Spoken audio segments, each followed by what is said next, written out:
मैं तो बड़ी मुख्तसर आपसे आज बात करना चाहता हूं, और वो ये है कि देखिए, हर दौर के अंदर ये जंग चली है हक और बातिल की। जब भी इंसानी तारीख आप उठा के देख लें तो जुल्म का मुकाबला करने के लिए लोग खड़े होते हैं, और जो सबसे ज्यादा हमारी इस्लाम की तारीख में, मेरे से बेहतर तो आप सब जानते हैं कि जो जुल्म के खिलाफ खड़े हुए थे हजरत इमाम हुसैन, और वो जो उन्होंने राय हक पे खड़े होके जो इतनी बड़ी कुर्बानी दी थी, वो हमेशा के लिए मुसलमानों तो छोड़े इंसानियत के लिए उन्होंने एक ऐसा मिसाल कायम की थी कि जो माशरा जुल्म के सामने झुकता है, जो माशरा राय हक पे खड़े होने से डरता है, उस माशरे का कोई मुस्तकबिल नहीं होता। माशरे वो आगे बढ़ते हैं दुनिया में जो इंसाफ कायम करते हैं, और इंसाफ होता है जब आप जुल्म का मुकाबला करें। और मैं बार बार लोगों को बताता हूं कि जो ला इलाहा इल्लल्लाह, मेरी नजर में तो जो बुत है उनमें से सबसे बड़ा और खौफनाक बुत खौफ का बुत है। इसकी वजह से इंसानियत गुलाम बन जाती है। फिरौन के इंसान गुलाम बने हुए थे, हजरत मूसा उनकी मिशन थी उनको आजाद करने के लिए। जो भी अल्लाह के पैगंबर थे वो सारे इंसानियत के लिए और इंसाफ के लिए खड़े हुए थे। हजरत इब्राहिम निमरूद का मुकाबला कर रहे थे, हजरत ईसा रोमन इंपीरियलिज्म का मुकाबला कर रहे थे, और जो यहूदी उस वक्त की एलीट थी, नबी सल्लल्लाहु अलैहि वसल्लम कुरैश के सामने खड़े हुए थे जो उन्होंने जुल्म किया था। तो आज जो हर वक्त का यजीद होता है, इस वक्त भी यजीदियत है। एक जालिम इस वक्त सिस्टम आया हुआ है जो इंसानों को गुलाम बनाने की कोशिश कर रहा है। और कैसे गुलाम बनाता है? खौफ पैदा करके। जिस तरह मैं लोगों को बताता हूं कि कूफा के लोगों को पता था कि हजरत इमाम हुसैन राय हक पे हैं, लेकिन यजीद के खौफ की वजह से उन्होंने मदद नहीं की।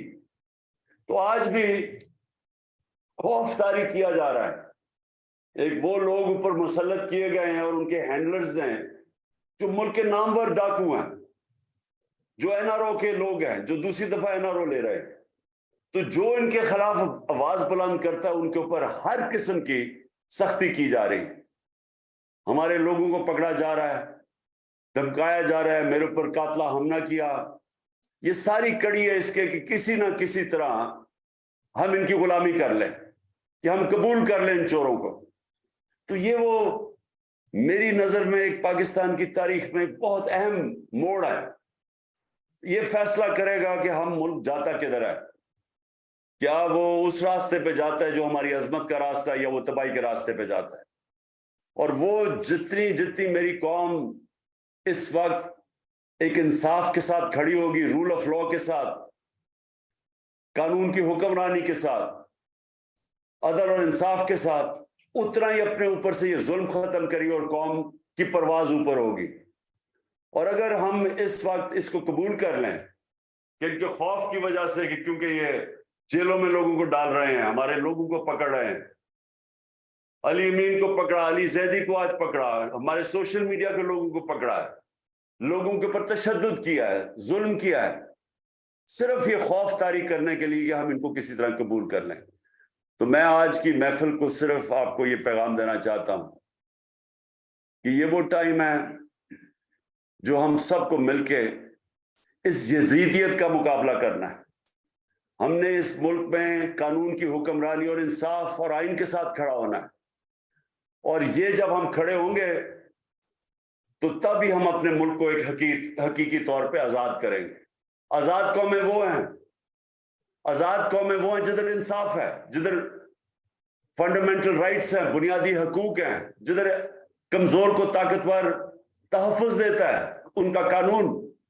जो आज मुझे अफसोस से कहना पड़ता है कि मगरिब में जिस तरह के इंसाफ का निज़ाम है, जो आपको मसलन आप यूरोप चले जाए, स्कैंडिनेविया, डेनमार्क, उधर हर कमजोर आदमी की हिफाजत करता है उनका कानून। यहां एक ताकतवर के लिए कानून है और दूसरा कमजोर के लिए है। जो कमजोर है उसको इंसाफ नहीं मिलता, और जो ताकतवर है वो एनआरओ ले लेता है, चोरी करके भी वो कानून के ऊपर है। तो ये है हमारा इस वक्त की जहाद। तो मुझे पता है कि आप लोगों के अंदर तो ज्यादा जज्बा है जुल्म के सामने खड़ा होना का, ये आपकी ट्रेडिशन है, और मैं ये चाहूंगा कि आप सब मेरे साथ मिलके आने वाले दिनों में तैयारी करें और हम आजकल की यजीदियत आजकल की यजीदियत का मुकाबला करें। बहुत बहुत शुक्रिया जी। पाकिस्तान जिंदाबाद।